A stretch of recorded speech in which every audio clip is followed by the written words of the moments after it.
भोले शंकर ने कहा, अंजनी, तुम्हारी कोख से मेरे 11वें रुद्र तुम्हारे पुत्र के रूप में जन्म लेंगे।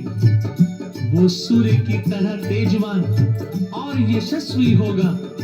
वो बालक विष्णु का सेवक और मेरा भक्त होगा। रानी अंजनी बहुत प्रसन्न हुई। उधर भगवान शिव को प्रसन्न करने के लिए असुरों का राजा भस्मासुर भी तप में लीन था।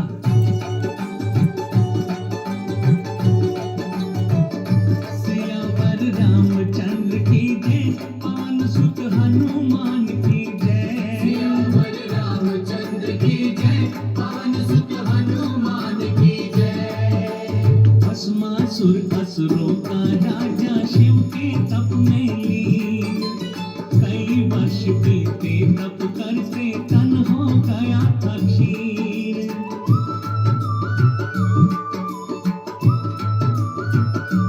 हो भोलेनाथ प्रसन्न हो गए, प्रकट हुए त्रिपुरारी। शिव आगे आगे और भस्मासुर पीछे पीछे। भोले शंकर को इस प्रकार भागते हुए देखकर भगवान विष्णु मुस्कुराते हुए सोचते हैं कि ये मेरा मित्र केवल नाम का ही नहीं, वास्तव में भोला है। बिना सोचे समझे किसी को कोई भी वर देकर स्वयं को संकट में डाल लेता है। शंकर भोले को भस्मासुर से बचाने के लिए भगवान विष्णु चमक चमक छम छम छम करती एक सुंदरी आई। भस्मासुर के आगे आकर धीरे से मुस्काई।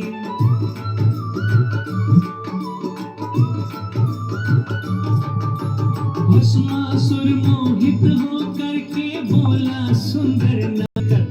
भगवान शंकर का काम जागृत हो गया। सोचने लगे कि इस अंश का क्या किया जाए। इतने में उन्हें अंजनी को दिया हुआ पुत्रवती होने का वरदान याद आ गया। भगवान शंकर ने पवन देव को बुलाया और आदेश दिया कि इस अंश को अंजनी के पास ले जाइए।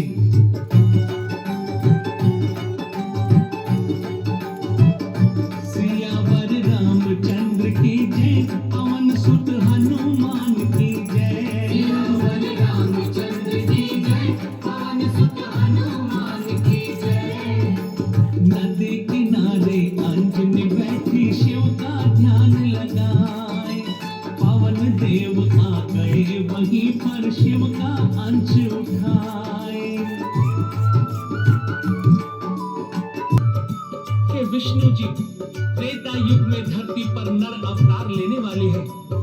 मैं किस प्रकार उनका सेवक बनकर उनके साथ धरती पर रह सकता हूँ? किस प्रकार उनके कार्य में उनकी सहायता कर सकता हूँ? इधर अंजनी की तपस्या भी प्रबल हो चुकी थी। भक्तों, भोले शंकर प्रकट हुए और अंजनी को पुत्रवती होने का वरदान दिया। भोले शंकर ने कहा, अंजनी, तुम्हारी कोख से मेरे 11वें रुद्र तुम्हारे पुत्र के रूप में जय। अंजनी बैठी शिव का ध्यान लगाए। पवन देव आ गए वहीं पर शिव का अंश उठाए।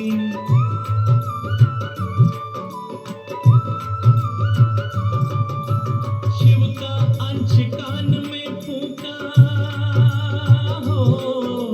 शिव का अंश कान में फूंका, ध्यान मगन थी नारी। पवन देव का कार्य देख कर मुस्काए त्रिपुरारी। देकर के वरदान पुत्र का पवन किए प्रस्थान। हुआ पूरा शिव का अभियान, पवन को भी दिलवाए मान। पूरा शिव का अभियान, पवन को भी दिलवाए मान। भक्तों, पवन देव वरदान देकर चले गए। अंजनी ध्यान मग्न ही बैठी थी। उसी समय उनकी गोद में एक प्रसाद से भरा पत्ते का दोना चील के पंजे से छूटकर आ गिरा। अंजनी को भूख लगी थी, उन्होंने उस प्रसाद को खा लिया। भक्तों, ये वो प्रसाद का दोना था जिसे पुत्र कामेष्टि यज्ञ के बाद महाराज दशरथ ने रानियों को खाने के लिए दिया था। सज्जनों, इसी आधार पर हनुमान जी को प्रभु राम जी का भाई भी माना जाता है। समय बीता और चैत्र मास में तो राहु इंद्र चिल्लाते हुए भागे। भक्तों, ये वही दिन था जिस दिन राहु भी सूरज को ग्रहण करने के लिए जाते थे।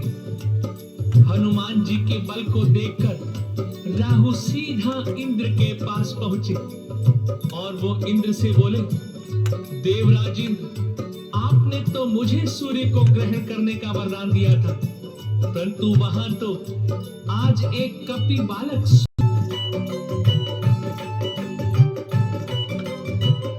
सियावर रामचंद्र की जय, पवन सुत हनुमान की जय। सियावर रामचंद्र की जय, पवन सुत हनुमान की जय।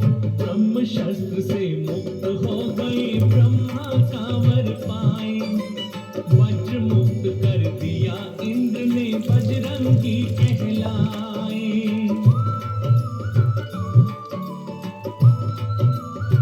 के प्यार दुलार से बालक हनुमान का पालन पोषण होने लगा।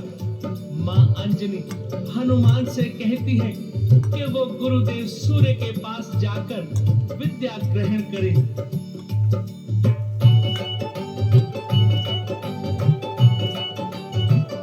सियावर रामचंद्र की जय, पवन सुत हनुमान की जय। सियावर रामचंद्र की जय, पवन सुत हनुमान की जय। सुबह उदय होकर जब सूरज आसमान पर चलते, उनके साथ अंजनी के सुत ज्ञान आश्रम में आए। मुनियों के पैरों में गिर पड़ी, रोकर विनती करने लगी।